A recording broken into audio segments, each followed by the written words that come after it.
Hey folks, Brian Blessing in Las Vegas, ATS.io, talking about Week 17 football. And we're focused on the AFC North with Cleveland hosting Pittsburgh. The advanced number for this game that was up at the Superbook over at the Westgate last week was Cleveland -4. Well, the way things play out, the Browns stubbed their toe. The COVID hits them at the wrong time for their game with the Jets. I don't know what they're doing, only running the ball 18 times in that game. Go with your strengths when you're throwing to practice squad wide receivers. That being said, Browns a chance at the end of the game. Mayfield on the quarterback sneak fumbles. But look at the number now. We're seeing Cleveland a 7, and in some places 7 minus money, and in some places 7.5-point favorites over the Steelers.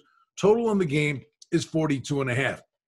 Pittsburgh feeling good about themselves, feeling their oats. Now this number, it's baked in the cake. Pittsburgh wins the division. They don't need the game. But by winning the game, they force Buffalo's hand for the 2 seed to be played out in Week 17. And the bottom line is there's going to be some scoreboard watching here. If, for argument's sake, the Bills have a lead over the Dolphins, a semi-significant lead, let's say, Pittsburgh looks at the scoreboard, says, we're not going to get it done because Buffalo beat Pittsburgh and owns the tiebreaker. Pittsburgh could say, that's it. Get Roethlisberger out of there. Start resting guys. So that's the one rub you get always in a Week 17 scenario.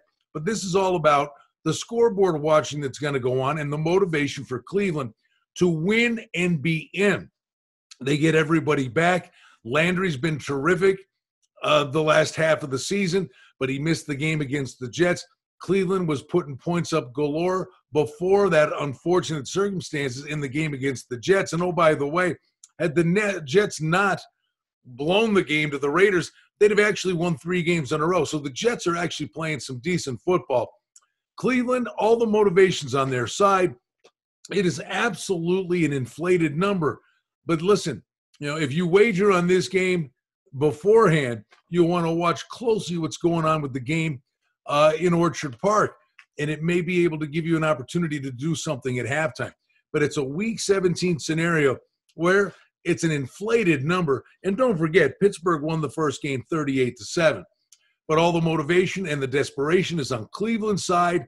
And if Pittsburgh realizes they can't be the 2 seed, which is not the end of the world, by the way, because you look at the AFC with the Indy, Tennessee, Baltimore's of the world, what's the difference?